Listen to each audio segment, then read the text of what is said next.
Hey, this is Notser, and this is the Missouri, and we're on the map. Here's the desert. Epicenter. That's the real star of the show. We're going to discuss how to deal with it.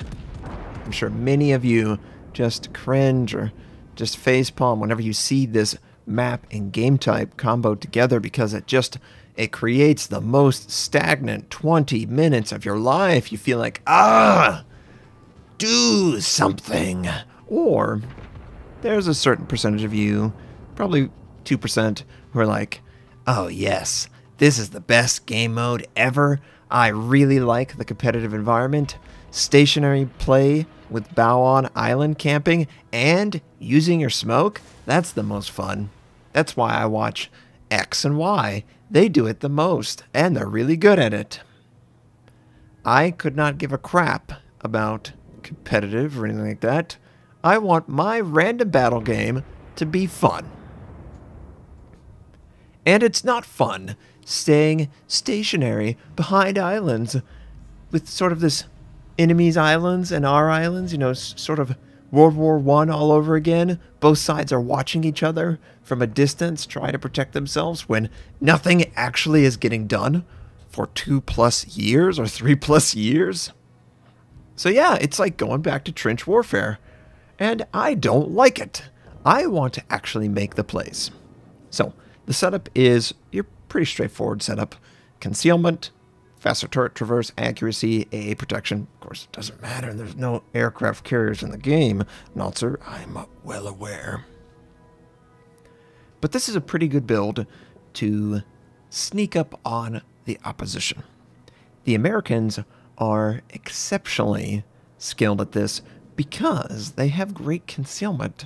They're like super heavy cruisers, only they have twice as much hit points, 406mm guns that have a pretty nice rate of fire and pretty good accuracy. Yeah, I would really like a super heavy cruiser. In fact, More Gaming, can you please get on that right now? Just give me a super heavy cruiser for the Americans and maybe the Japanese and the Germans, and in fact, just give me all super heavy cruisers. I think that'd be good. I have better concealment than a lot of cruisers. Just straight up. Yeah. So I was moving forward on this flank. I felt like, we gotta get to the island. We gotta push the tempo, use it to hug it, engage one target at a time.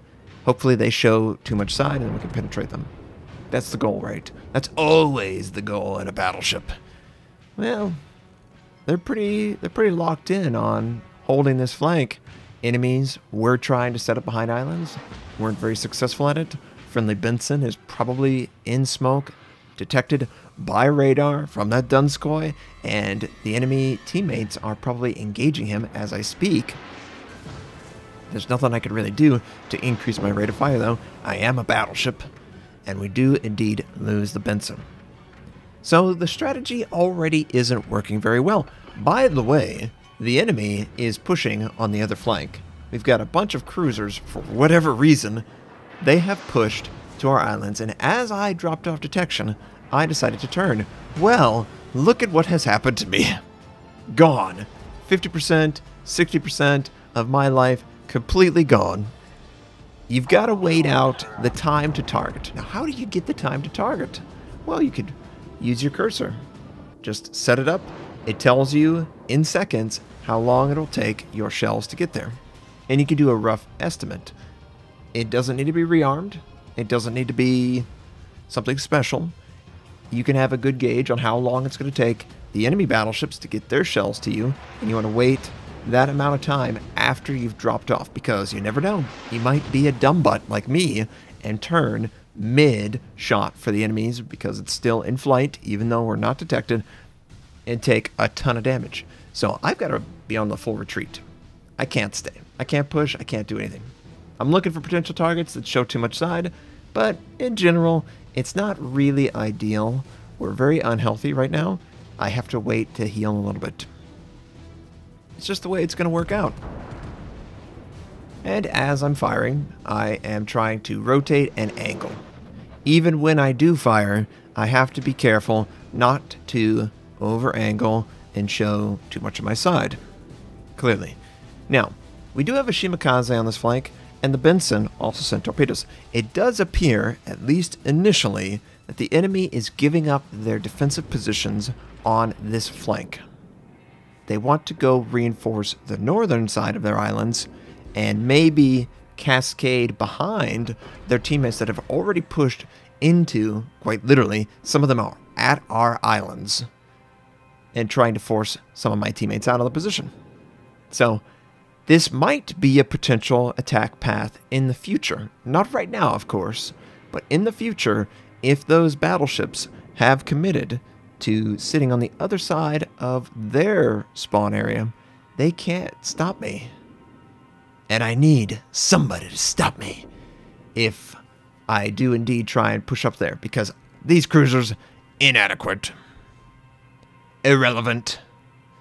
They cannot deal with the mighty Missouri, and this Zao might show a little bit too much side. Potentially. I'm hoping. So I led him in that direction. Shells are going to go a little bit behind, but we did get a citadel on the target. Not bad. Not bad at all. And quite frankly, even though I am out in the open firing at a target, there's not a lot of enemies that can answer this. They're too far away. 20, 19, 22 kilometers. Good luck hitting those shots. Good luck. And I'm going to assess how my team's doing. Okay.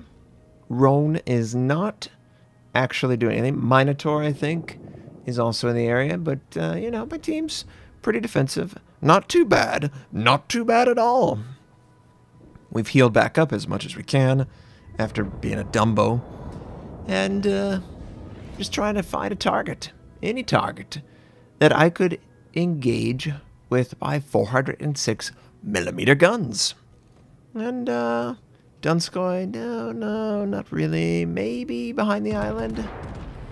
It's a hard shot, but you notice how I aimed. I elevated my gun so I could get an idea of the line, the path that he's taking, and then I tried to, as quickly as I could, align my dynamic crosshair with that line. Once I found the good range, I also saw how much time I was going to take to the target, and then I gave that much lead. And it ended up being pretty good damage, honestly. Pretty good damage for a really hard shot. Well, not a hard shot, but a really long shot. Now, we are rearmed for the enemy Zao. Again, remember, not a lot of enemies are in range to even engage me. I'm pretty confident that I can shoot freely at this point on this flank. And of course, we miss completely the enemy Zao, just like everyone wants. My team, it's not the end of the game. Like, it's not over, beyond repair, but it is getting there. And oh boy, enemy cruisers showing a ton of side. Can our shells get there at the perfect time? Oh, yes, they can. Oh, man. We did exactly what the enemies did to my ship against that Zao, and he probably didn't expect to be one shot like that, or almost one shot. Probably very surprised by that outcome, but hey, when you turn in front of a battleship, you gotta expect the shot's gonna land. Yeah, I mean, some of you can do whatever you want and you dodge everything and the shells like dodge themselves, but people like me, it seems like everyone just attaches themselves to me with their guns. They have laser accuracy and they're always right at the citadel, and it's so frustrating. But the enemy is not defending this flank. They are behind islands. They can't engage me. I'm moving forward. Donskoy can fire on me, but there is a destroyer, and I wanted to get within my radar range before I popped it. I was going to use a gun cooldown on the Mogami. Why not? But I really want to engage the enemy destroyer. So we catch sight of him with radar, and my guns are reloaded. Probably should have waited until the guns were fully reloaded before I used radar, quite honestly. But those guns are accurate, man. 8,000 on a destroyer, and he's sitting in smoke for my team to finish off. He can't escape. Now, Notser, surely the destroyer sent out torpedoes. He did. He did send out torpedoes. And we take 1, 2... Oh, please don't kill me. I don't know what else I could have done. If I turn away from the torpedoes or I turn back, enemy Alabama could probably get my flank. I need to get to the islands to establish a strong position with good angling. Problem solved, sir. Considering firing on the Alabama, he is softening his angle. I do want to punish it hard. Once I see that I am indeed detected, doesn't really matter. Fire the guns, aim at the waterline, hope that we actually get something. But we can't really deal with that right now. We've got a Montana, evil Montana, and for whatever reason he could see me. I saw him. Oh, I guess it was in and out of the rocks on the edge of the island. But he's trying to angle, use all his guns. This is where a player needs to just be disciplined. Now, I fired my gun, he re-angled. I should have held my fire, quite honestly. I didn't expect that angle to be enough to stop the shells, though. Now, he uses his front guns, and what he should be doing is not worrying about using his back guns, but I find a lot of Montanas bait themselves into extra damage, and this one is no different. He is showing way too much side, and he's not shooting at the target he can actually do damage to, which is my superstructure. He's going for the Citadel shot. He's going for the kill shot. We get the Citadel, because of course he's showing way too much side. 40,000.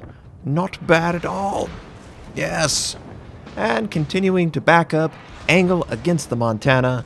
He cannot penetrate me. If he were to fire on my superstructure, we would already be dead. This is just a stubborn battleship, thinking that he can just overmatch 32 millimeters. And you can't. You can't. You can't overmatch the front of a Missouri like that. You're not going to be able to pin inside. And we should be able to easily finish him off because he's just showing too much side. And again, he just didn't go for the superstructure. He's lost the chance now. We've healed up. He's, of course, dead. And now we've got a couple enemies coming on this flank. Now, as a player, after I establish the angle for him, I need to reorient for these enemy ships coming towards me. Now, what I should be doing is I should be moving forward at an angle to starboard so I can try and straighten up for the enemy Iowa and the enemy Donskoy. But I get blinded by the light, man. The Donskoy showing so much side, fire on his waterline. He angles just in the nick of time. We do almost nothing. And sure enough, here comes his buddy, Mr. Iowa, and we are showing way too much side to him. Way too much side. We were just wide open. And it's just... I should have reoriented and tried to do that all over again. Have the Iowa rotate around me, back up at an angle to try and maintain just enough armor angle to cause the shells to ricochet. But we didn't. We made a critical mistake. We died. It's the way it works out. Right. But the game's not over yet. Now, this is like a 180. In the time that I did all that engagement, my team has cleaned up the other flank. They are free to push. Everything looks pretty good. We have a 2-ship advantage, plus we have 2 bases on the, or I guess they're bases, whatever the Epicenter thing is. 2 targets, and friendly Neptune looks like he's going to actually hit 3 torpedoes. Yes, 3 torpedoes on the Iowa, and it's great. Great damage from the friendlies. He has to maintain good angle, though, and hope that the enemy misses. At this point, if he's out in the open, he basically has to hope that the enemy Iowa doesn't hit any part of a ship, because he has no armor to stop it. That's what the British give up. They give up armor in order to have the smoke. But team's cleaning up targets. Iowa has to deal with multiple targets. There's a Donskoy in the background. The Iowa should be susceptible to fire and floods.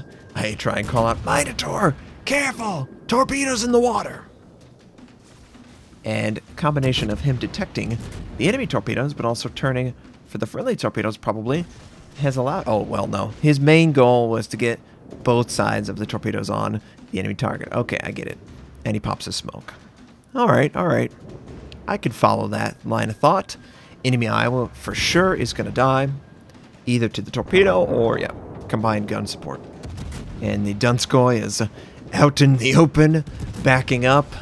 Easy prey for multiple friendlies. They should easily kill this guy and then go to the final target, which is the turrets in the background. And boy, this game really turned. You can see how disruptive it is when you get into a position of power on a flank where you can, and the enemy team's spawn area in Tears of the Desert, and you can sort of dictate the way that the enemy has to play. They have to actually address you, because you could just slowly rotate around the island, denying line of sight to all but one.